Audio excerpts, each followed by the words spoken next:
Today we are at the Breast Health Center at University of Maryland St. Joseph Medical Center, and I'm joined by Dr. Suliyat Nurudeen. How are you? Hi, thank you for having me. Thank you for bringing us down here. We want to talk about breast health.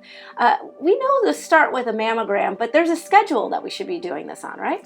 You know, there is a schedule, but it's really unique for every patient. Okay. So in general, we tend to say that you should start your screening mammograms at age 40.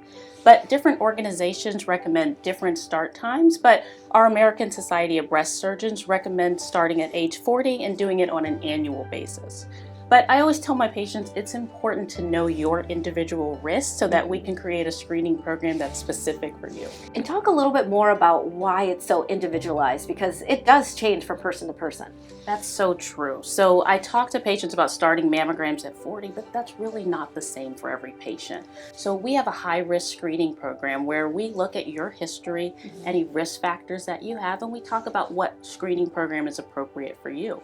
It may mean starting screening at 25, and if that's what your family history suggests. So I think it's just important that we're having these conversations so people are in the right place and getting the right screening that they need.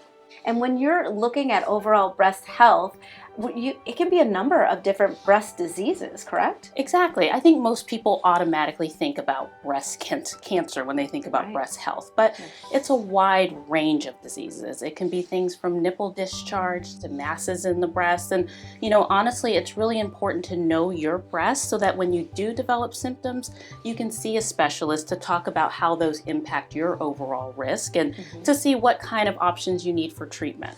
What are some of the things that we should be considering, both with our family history or just looking at our bodies and saying, hey, I probably should see a doctor? I always tell my patients nobody should know your breasts better than you do. So if something does change, that's when you know that you should notify one of your providers. It's also extremely important that you know your family history. That is one of the greatest predictors when it comes to future breast cancer. So knowing that history and reaching out to your family, it's important for your risk, but it also may spark conversation for them and kind of really empower them to get screened as well. And we need to be staying on top of our breast health throughout the year and throughout our lives, right? Absolutely. So, breast cancer, it's important to get your mammogram every year, but you really need to know your breast health throughout the year and for your whole life.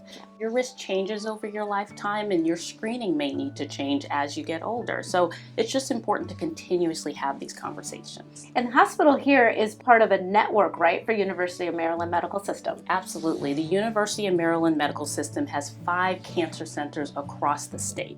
So we take care of Marylanders across the whole state of Maryland. And it's so important to us because we are taking care of such a large geographic area that patients have access to care and access to breast specialists, and we're close to home. And from the beginning to end, this is both preventative and also making sure that if you do find something that you're in the right place. Exactly. So we really want to take care of patients across the entire spectrum. Of course, having a breast cancer diagnosis is scary, but we want to take care of you even when you need a screening mammogram or have a benign breast is concerned. So it's really just providing a full complement of services to our women here in Maryland. And if someone's watching right now and they want to get in touch with you, what's the best way to do that? Come to our website. You can get a free risk assessment and we may get you in touch with one of our breast specialists. All right, Dr. Nurudeen, thank you so much for being with us, and we'll be right back with more Midday Maryland right after this. Stay tuned.